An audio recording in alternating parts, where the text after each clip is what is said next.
요즘 대한민국은 전 세계가 부러워하는 나라가 됐습니다.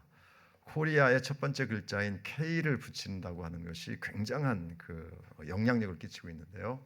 K 컬처, 한국 문화, K 드라마, K 무비, 요즘 또 토니상을 받은 메이비 해피엔딩이라고 하는 뮤지컬 때문에 K 뮤지컬, 또 K 푸드, K 팝, 또 화장품, K 뷰티, 굉장히 많습니다. 그리고 우리나라가 만드는 무기가 전 세계적으로 굉장히 인기가 있어요. 그래서 K 방산, 그러니까 이게 K를 붙여서 엄청나게 영향력을 끼치고 있습니다. 그래서 전 세계에 있는 젊은이들이 한국을 가보고 싶어하고, 심지어는 한국말을 배우기도 하고, 또 한국의 문화를 알려고 노력하는 그런 걸 볼 때마다 정말 감격스럽고 감탄이 됩니다. 자, 근데 문제는 뭐냐면 그렇게 전 세계가 부러워하는 우리나라인데 막상 한국 안에 사는 사람들에게, 한국의 사람들, 대한민국 사람들에게 행복하십니까? 라고 물으면 60% 정도가 아니라고 이야기한다는 겁니다. 제가 이 설교를 준비하면서 꽤 오래전부터 이제 통계들이 나와 있으니까 인터넷을 한번 쭉 찾아봤어요. 그랬더니 어떤 해에도 한국 사람들이 50% 이상 행복합니다 라고 했던 적이 없고요. 예를 들어서 작년에 사우디아라비아의 한 기관에서 24개국 대상으로 만족도를 조사를 했는데 24개국 중에서 놀랍게도 24등을 했다는 거예요.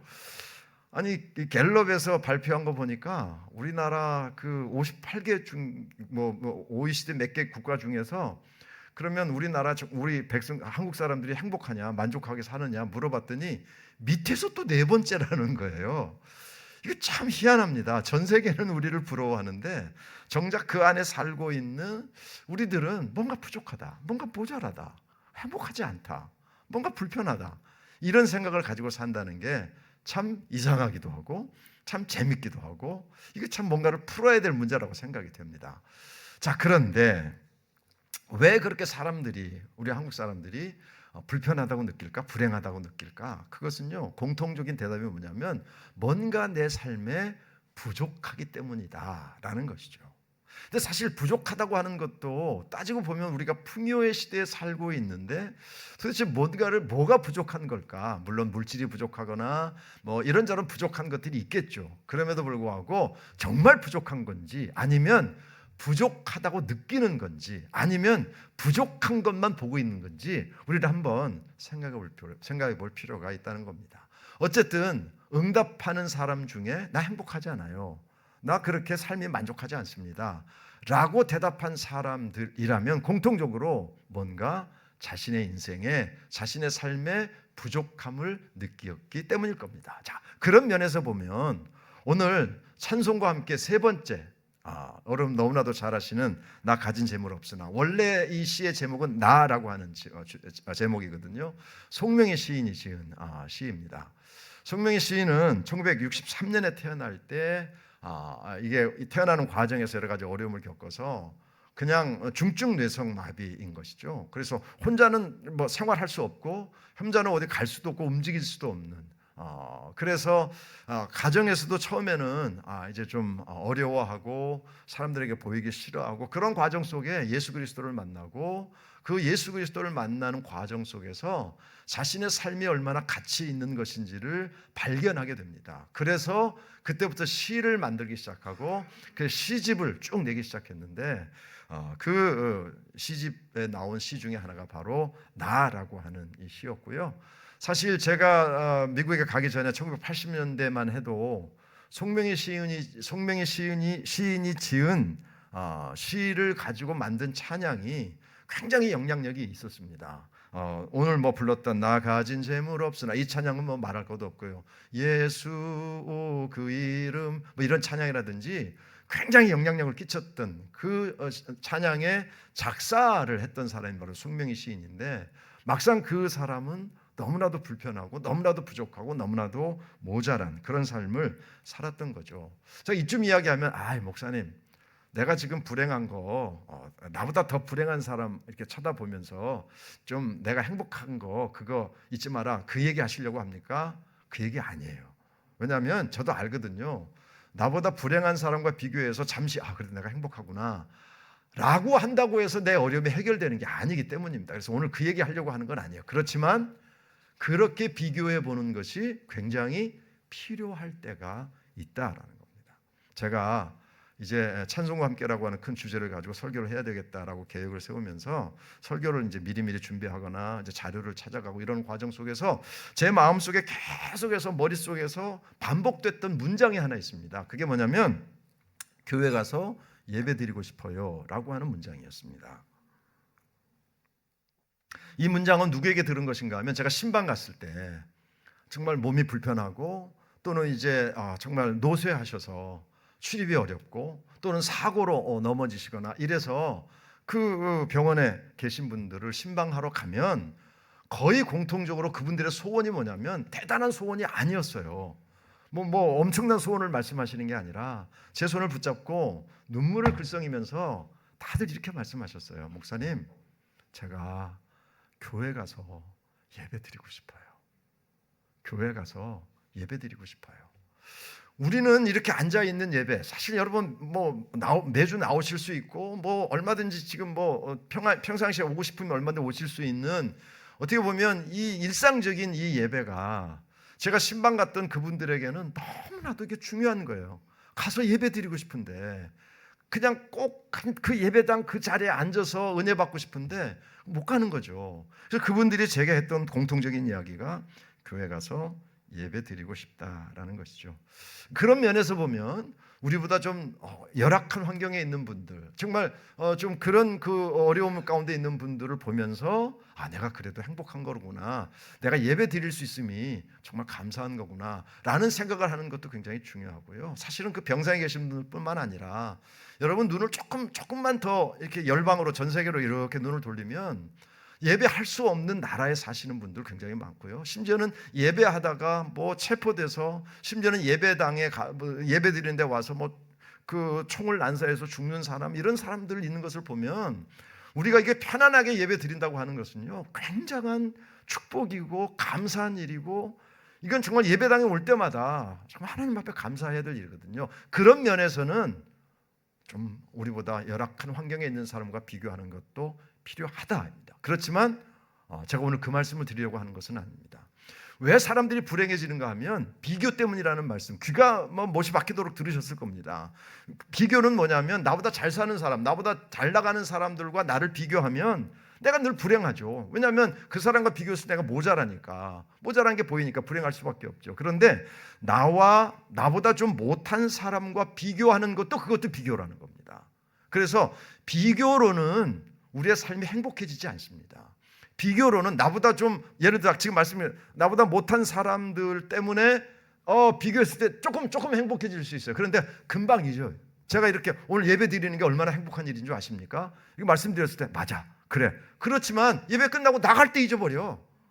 그건 그렇게 오래 가지 않아요. 왜? 늘 할 수 있는 거니까. 그래서 잘난 사람과 비교하든 못난 사람과 비교하든 비교를 통해서 내가 행복해질 수 있는 것은 절대 아니다라는 겁니다. 그래서 오늘 여러분에게 드리고 싶은 메시지는 그런 것들이 아니에요. 오늘 찬양의 가사를 잘 보십시오.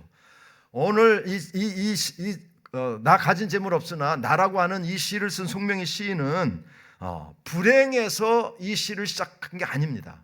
여러분, 대부분의 사람들은 비교는 어디서부터 출발하는가 하면 불행해서 출발하거든요. 왜 비교하냐면 내가 불행한데 다른 사람 보니까 나보다 더 행복한 것 같아.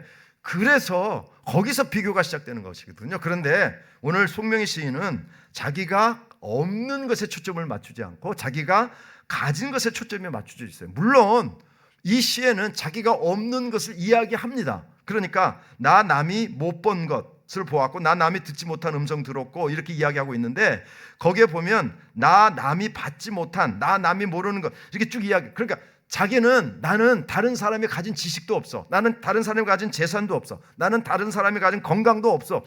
없는 건 맞아요. 없는 걸 있다고 얘기해요. 그런데 그것 때문에 시를 쓴 게 아니고 내가 가지고 있는 것 때문에 시를 쓴 거예요. 내가 가지고 있는 게 뭐예요? 예수 그리스도예요. 예수 그리스도를 만나서 내 삶에 새로운 빛이 보이고, 그래서 그분 때문에 내가 너무 감사하다, 내 인생이 너무 행복하다, 그래서 지은 시가 바로 나 가진 재물 없으나거든요.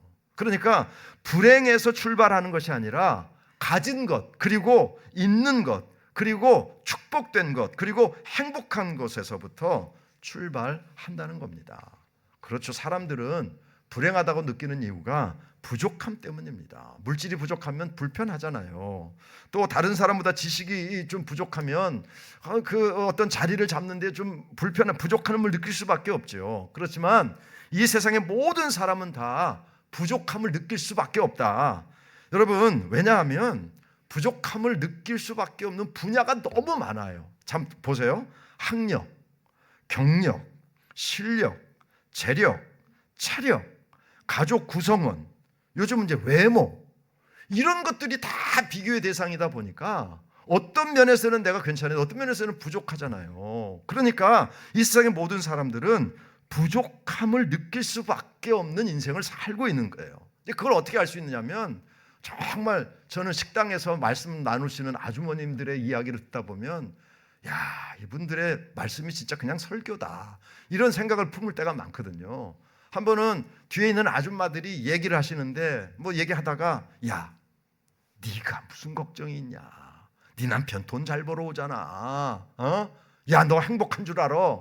그러면 그래, 내가 행복해, 이렇게 이야기하는 게 아니에요. 야, 돈 잘 벌어오면 뭐하냐, 성질이 더러워, 너 성질 더러운 남편하고 살아볼래? 그러면 그렇지, 내가 성질이, 그러면 그 옆에 있는 이 아줌마가, 야, 남편 성질 좀 더러우면 어떠냐? 너 시어머니하고 살아봤어? 나 지금 시어머니하고 살고 있어. 나 시부모님 모시고 살고 있어. 한번 살아봐. 야, 그거 진짜 시자 들어가가 나 시금치도 먹기 싫어. 얘기하지 마. 그러면 그 옆에 있는 아줌마가 뭐라고 하는지 아세요? 야, 시부모 모시는 게 뭐가 힘드냐? 자식 새끼 고생시키는 거, 나 우리 애 새끼가 고양당이 속썩이시는 거 아니, 나 죽을 것 같아. 아주 무슨 부족 자랑 대회를 하고 있어요. 내가 이만큼 부족해. 근데 그게 농담이 아니에요. 따지고 보면 세상의 모든 사람들은 부족함을 느낄 수밖에 없다. 그런데 부족함을 느끼는 것으로 끝나지 않고요, 그것을 가지고 있는 사람, 근데 그게 또 가까운 사람이야. 예를 들어서 친구인데 나는 없는데 그 친구는 가지고 있어. 그리고 그 친구가 그것 때문에 행복해. 그러면 내가 불행하다고 느껴지는 거죠. 그리고 분노가 생기고요, 질투하는 마음이 생기고요, 불편해집니다. 그 대표적인 사람이 누구냐면 가인이에요. 가인. 첫 번째 살인자 가인. 여러분, 왜 가인이 아벨을 죽입니까? 하나님께서 아벨의 제사는 받으시고 나의 제사는 받지 않으셨다, 이게 표면적인 이유거든요. 근데 그게 여러분 사람 죽일 일입니까? 동생 쳐 죽일 일입니까? 아니잖아요. 아니, 하나님께서 가인에게 내가 너의 제사는 평생토록 받지 않을 거야 라고 하시지도 않으셨어요. 예배를, 제사를 드리는 가인의 마음 태도가 잘못됐기 때문에, 야, 너 그거 고치면 돼. 그러면 하나님 앞에 다시 마음을 새롭게 하고 회개하고 제사를 드리면 하나님께서는 가인의 제사도 얼마든지 받아주신단 말이죠. 그런데 동생의 제사를 받으신 거예요. 뭐예요? 부족함을 느끼는 거죠. 하나님한테 내 동생은 인정받고 있구나, 나는 하나님 앞에 인정받지 못해, 이유가 내 동생 때문이야, 이렇게 되는 거죠. 그러다 보니까 분노를 쌓기 시작합니다. 결국 동생을 죽이는데요, 창세기 4장 8절에 보면 이렇게 되어 있습니다. 가인이 그의 아우 아벨에게 말하고 그들이 들에 있을 때에 가인이 그의 아우 아벨을 쳐 죽이니라. 그냥 간단하게 이렇게 되어 있어요. 그런데 사실 가인은 아벨을 죽이기 위해 철저한 계획을 세웁니다. 아벨을 죽이는 과정, 방법을 보면 사람이 별것 아닌 것에 얼마나 악해질 수 있는지를 우리에게 보여줍니다. 여러분, 영어 성경으로 보면 창세기 4장 8절이 간단하게 되어 있지 않습니다. 이렇게 되어 있어요. 어떻게 시작하는가 하면 now, 시간으로 시작하거든요. NOW, now라고 하는 것은요, 두 가지 의미가 있어요. 하나는 무슨 의미인가 하면 지금이 동생을 죽일 수 있는 가장 적절한 때라는 거예요. 그러니까 그 때를 엿보고 있었다는 뜻이 하나이고요. 두 번째 뜻은 뭔지 아세요? 지금, 즉 다시 말해서 동생을 죽이기 위해 지금까지 시간적으로 착착착 준비해온 거예요. 그래서 지금 이제 now 지금 이 동생을 죽일 수 있는 시간이야. 그만큼 죽이기 위해서 준비했고요. 지금 이 시간이 딱 맞는 거예요. 그러니까 동생을 죽이기 위해 얼마나 지금 가인이 동생 죽이는 일에 집중하고 있는지 우리가 볼 수 있다는 것이죠. Now Cain said to his brother Abel, Let's go out to the field 이렇게 되어 있거든요.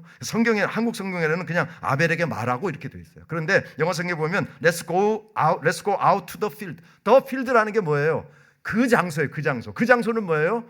동생을 죽이려고 봐둔 장소예요. 동생을 죽이기 가장 좋은 장소를 이미 봐둔 거예요. 그리고 나서 성경에 보면 They were in the field. 그곳에 갔을 때 가인이 동생을 쳐 죽였다 이렇게 이야기해요. 여러분 한번 생각해 보세요. 이게 사람 죽일 일인가요, 정말? 그것도 다른 사람도 아니고 동생을 쳐 죽일 일인가요? 아니거든요. 그런데 어디에 초점을 맞췄어요? 하나님이 나의 제사는 받지 않으셨어. 나의 부족함이죠. 그리고 내 동생은 하나님께 인정받았어. 이것이 결국은 어떻게 돼요? 동생을 죽이는 데까지 가게 되는 것이죠. 가인은 자기가 가지 못한 것에 온통 마음을 빼앗겼고요. 결국은 살인자가 됩니다. 여러분, 없는 것에 초점을 맞추면 이런 일들이 우리에게도 얼마든지 일어날 수 있다는 겁니다. 물론 없는 것을 채우려고 노력을 한다. 이게 악하다는 말씀을 드리는 게 아니에요. 죄라고 말씀을 드리는 게 아니에요. 왜냐하면 우리가 살다 보면 필요한 것들, 우리 삶에 꼭 있어야 되는 것들을 얻기 위해 노력하는 것은 절대 죄가 아니고 그렇게 노력하는 것이 나쁜 건 아니에요. 그런데 뭐가 악하냐면, 뭐가 어리석은 거냐면 나한테는 필요가 없어. 그런데 상대방이 가지고 있기 때문에 그게 부러워. 그것 때문에 상대방이 잘 되는 것을 보고 그래, 나도 저거 있어야 돼 라는 생각에서 그것을 얻기 위해 필사적으로 노력하는 인생은 어리석다는 겁니다. 왜요? 왜 어리석은 줄 아세요? 그렇게 해서 손에 넣어봐야 일단 가지고 나면 별로 의미가 없어. 쓸데가 없어. 별로 그렇게 큰 의미가 없어요. 왜? 원래부터 나한테 필요 없던 것이기 때문에 그거 손에 넣어봐야 안 돼. 아줌마들이 내가 요리를 못하는 건 요리 실력이 없어서가 아니라 요리 도구가 잘못된 거야. 그래서 이 도구 저 도구 자꾸 바꾸는데 안 돼. 어리석은 짓이에요. 사지 마. 그만 사. 요리 실력을 키우세요. 바로 그거예요. 그거. 그 요리기구는 나한테 필요 없어.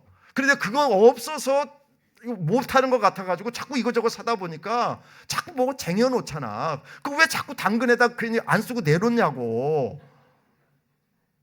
그거예요. 그리고 더 안타까운 건 뭐냐면 그런 것을, 불필요한 것을 얻기 위해서는요, 어떻게 해요?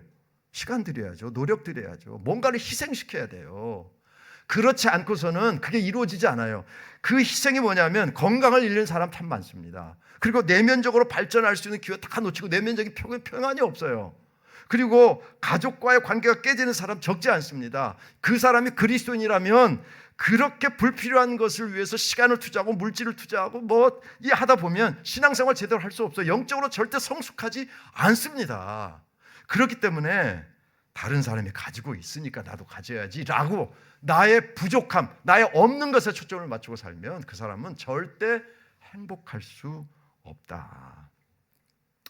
여러분, 그래서 필요한 것이 바로 사도 바울의 교훈입니다. 사도 바울이 오늘 하는 이야기가 무엇입니까? 나는 자족하기를 배웠다. 디모데전서 6장 6절에서도 디모데에게 편지하면서 자족하는 마음이 있으면 신앙생활에 큰 이익이 된다라고 이야기할 정도로 사도 바울은 자족이라고 하는 단어, 그 자족하는 삶이 그의 삶에 굉장히 중요한 신앙의 요소였던 것이죠. 자, 그런데 여기서 우리가 잊지 말아야 될 게 한 가지 있습니다. 그게 뭐냐면 자족. 그렇지. 사도 바울이 지금 비천, 배고픔, 궁핍 그런 이야기 하니까 그렇지. 그렇게 어려우면, 그렇게 힘들면 그래, 이만큼이면 됐어. 이 정도면 충분하지 라고 하는 자족하는 마음을 가져야 된다. 이렇게 여러분이 생각하실지 몰라요. 물론 그 말씀이 틀리지는 않습니다. 자, 그런데 더 중요한 게 있습니다. 그게 뭐냐면 우리는 어떤 생각을 일반적으로 가지고 있는가 하면 다시 한번 말씀드려 볼게요. 비천, 배고픔, 궁핍. 이것은 우리 삶에 도움이 되지 않는다는 생각을 합니다. 물론 그렇죠. 정말 그럴까요? 사도 바울이 지금 이런 이야기를 할 수 있는 게 뭐냐면, 이런 고백을 할 수 있는 게 뭐냐면 비천하고 배고프고 궁핍했기 때문이죠. 여러분 한번 생각해 보십시다. 사도 바울이 전도자예요. 전도자인데 가는 곳마다 뭐 시장, 군수, 도지사 막 나와가지고 막 어서 오십시오 환영하고 막 그냥 좋은 호텔에 그냥 막 좋은 음식을 대접해 주면서 편히 쉬십시오 막 이렇게 대접해 주고 뭐 그리고 뭐 한마디만 하면 여기저기 와가지고 막 그냥 뭐 돈푸드를 막 집어넣어 주고 막 이랬다고 생각해 보시자고요. 가는 데마다 너무 편해. 가는 데마다 예수님 때문에 궁핍 뭐 밖에 뭐 당할 일이 없어. 가는 데마다 너무 좋아. 예수님 때문에 이거 뭐야 이거. 그러면 과연 바울 같은 전도자가 될 수 있었을까? 저는 어려웠을 거라고 봅니다. 바울이 너무 힘들었거든요. 그러니까 예수 믿는 사람들에게는 궁핍, 배고픔 뭐 이런 것들이 꼭 뭐 밥이 없어서 이런 것들뿐만 아니라 내가 느끼는 부족함이 사실은 영적으로 도움이 될 때가 적지 않아요. 왜냐하면 사람은요 정말 희한해서 풍성하면 기도가 안 돼 잘. 여러분 어떠셨어요? 뭔가 좀 힘들고 그래도 시험이라도 좀 들고 좀 상처라도 받아야 아버지 저 인간이 저를 저렇게 제가 주님의 십자가를 생각하면서 제가 찾아 이거 되잖아요? 근데 모든 게 다 괜찮아. 다 문제가 없어. 근데 그런 사람들 보면 기도를 안 하는 게 아니라 기도를 힘들어해. 뭘 기도하지? 기도가 잘 안 돼요. 여러분 사도 바울 보십시오. 얼마나 힘들었어요. 뭐 몽둥이로 맞고 뭐 그러다 보니까 그냥 사도 바울이 좀 그거 한 30년 지난 거예요. 감옥에 지금 거의 뭐 죽을 때 60살 넘어서 거의 30살쯤 그냥 그 부름을 받았다고 생각하시고 이때가 한 60살쯤 됐다고 보시면 30년 동안 그 생활을 하고 온 거예요 지금. 그러고 나서 가만히 생각해 보니까 야 배고픔 이런 것들이 결국 나를 여기까지 데리고 왔구나. 그러면 어떤 상황 가운데서 자족해야지 라고 하는 고백을 할 수 있게 된 거예요. 더 나아가서 여기서 이제 우리가 잊지 말아야 될 게 뭐냐면 사도 바울이 이렇게 어떠한 형편에든지 나는 자족하기를 배웠대요. 어떠한 형편에든지를 자꾸 비천, 배고픔, 궁핍만 생각하지 마세요. 이 어떠한 형편에든지는 뭐가 포함되는가 하면 모든 일이 잘 풀리는 거, 풍성함, 풍부함. 여기에도 자족이 필요한 거예요. 아니 목사님 앞뒤가 안 맞는데요. 어려울 때 자족하세요, 만족하세요. 그건 이해가 되는데 아니 풍성한데 무슨 자족이라는 말입니까? 그건 앞뒤가 안 맞는 말인데요. 이해되지 않는 말인데요 라고 생각하실지 몰라요. 그런 분들에게 제가 책 하나 소개해 드릴게요. 마이클 이스터라고 하는 분이 쓴 편안함의 습격이라고 하는 책입니다. 편안함의 습격. 딱 제목 보면 이게 무슨 내용인지 딱 떠오르시지 않습니까? 이분이 왜 도대체 이 현대 사회가 그렇게 잘 살게 됐는데 왜 중독자는 더 늘어나나 우울증 환자는 왜 이렇게 더 많았냐 왜 사람들은 불안해하고 비만에 걸리고 외로움에 걸리고 번아웃하고 삶의 의미를 상실하는 도대체 왜 이런 문제들이 도대체 왜 더 많아지는 거야 도대체. 그 사람은 어떻게 이걸 깨달았는가 하면 이 세상이 제공하는 극도의 편안함이 결국은 사람을 그렇게 만든다. 사람은 편안해지면 좋아 감사해 그렇게 하지 않고 더 편한 것을 구하고 더 편한 것을 구하고 더 편한 것을 구한다. 여기에 자족함이 없으면 어떻게 돼요? 넘어진다. 그 얘기예요. 그 얘기. 이 사람이 결국은 사도 바울이 하는 얘기를 뭐 이렇게 돈 들여서 책을 만들고 연구했는지 알 수가 없어요. 그렇기 때문에 여러분 기억하십시오. 이 사람이 결국 그러면 어떻게 해야 되냐고요? 불편하라는 겁니다. 불편함을 마주하라. 불편함을 선택하라. 때로는 일부러라도 조금 더 불편해질 궁리를 하라. 그래야 온갖 편안함의 습격 속에서 원래 인간이 가지고 있는 에너지와 생명력을 잃지 않고 살아갈 수 있다. 이게 바로 자족하라는 말이에요. 어려울 때 자족해야죠. 그런데 모든 일이 잘 풀릴 때, 풍성할 때, 부족함이 없을 때, 모든 사람들이 잘 대해줄 때 그때도 필요한 게 뭐다? 자족함이에요. 나는 이만큼이면 충분합니다. 더 이상 필요치 않습니다. 더 이상 얻기 위해서 내가 시간을 낭비하지 않겠습니다. 가족을 희생시키지 않겠습니다. 라고 하는 결단이 우리에게 필요하다는 겁니다. 그렇기 때문에 여러분 기억하십시오. 세상이 이게 좋은 거야, 저게 좋은 거야 라고 할 때 달콤한 이야기에 속지 마세요. 자, 퀴즈. 고스톱은 치매에 도움이 될까요? 안 될까요? 한 번 하면 모든 것을 완수하시는 한한수 안수 집사님, 됩니까? 치매는 고스톱에 도움이 됩니까? 됩니다. 그런데 하지 마세요. 왜냐하면 고스톱을 10분, 20분 치는 사람 없어요. 고스톱은 대개 한 번 자리에 앉았다 하면 어떻게 한다? 희한하게 2부 때도 아줌마들이 술술술 나와. 아저씨들은 잘 모르는데 아줌마들은 끝장을 봐야 돼. 아까 우리 2부 때는 박욱주 원사님이 밤새 쳐야 돼요. 이게 입에 싹 나오더라고. 여러분, 고스톱은 머리를 쓰니까 도움이 될 수 있어요. 그런데 오래 앉아 있잖아요. 오래 앉아 있는 게 건강에 안 좋아요. 그러니까 그거 하나를 얻기 위해서 더 좋은 것을 희생하지 마라. 그런 면에서 힘들고 어려울 때도 자족하는 마음이 있어야 되죠. 그러나 모든 일들이 잘 풀릴 때에도 여기까지 선을 긋는 자족의 마음이 있어야 된다. 사도 바울은 어떻게 그런 삶을 살았을까요? 기준이 있었죠. 그 기준이 뭐예요? 13절에 나오지 않습니까? 내게 능력 주시는 예수 그리스도가 기준인 거예요. 그래서 힘들고 어려울 때도 누구를 봐요? 주님을 봐요. 주님을 보니까 주님도 이 어려움을 겪으셨으니까 그래, 이 정도면 충분해.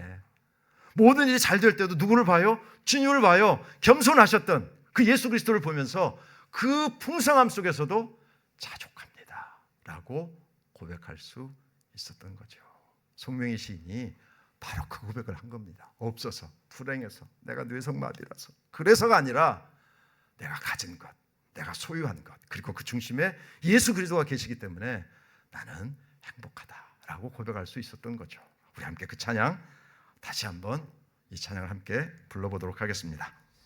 나 가진 재물 없으나 공평하신 하나님이, 오늘 말씀을 생각하시면서 다시 한번 결단하시면서 이 찬양하셨으면 좋겠습니다.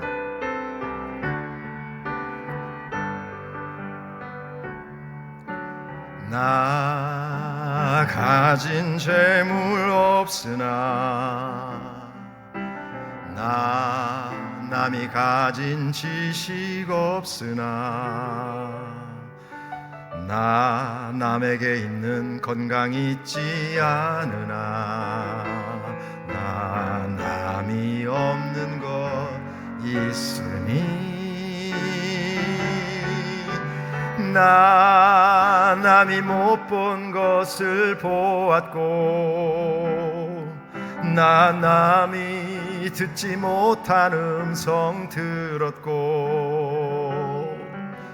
나 남이 받지 못한 사랑 받았고 나 남이 모르는 것 깨달았네. 공평하신 하나님이 나 남이 가진 건 나 없지만 공평하신 하나님이 나 남이 없는 것 같게. 공평하신 하나님, 공평하신 하나님이 나 남이 가진 건 나 없지만 공평하신 하나님이 나 남이 없는 것 같게 하셨네. 우리는 예수 그리스도를 소유한 존재들입니다. 그래서 송명희 시인은 가지지 않은 것 때문에 불행하지 않고 내가 소유하게 된 예수 그리스도 때문에 행복하다고 고백했습니다. 사도 바울은 그 어려움 속에서도 감옥 속에서도 편지를 쓰면서 어떤 상황 속에서도 나는 내 삶이 만족합니다라고 고백할 수 있었습니다. 예수님 역시 우리에게 자족하는 삶이 무엇인지, 참 행복이 무엇인지를 보여주셨습니다. 송명희 시인의 고백이, 사도 바울의 고백이, 예수 그리스도의 고백이 여러분의 고백이 되시기를 주의 이름으로 축원합니다. 하나님,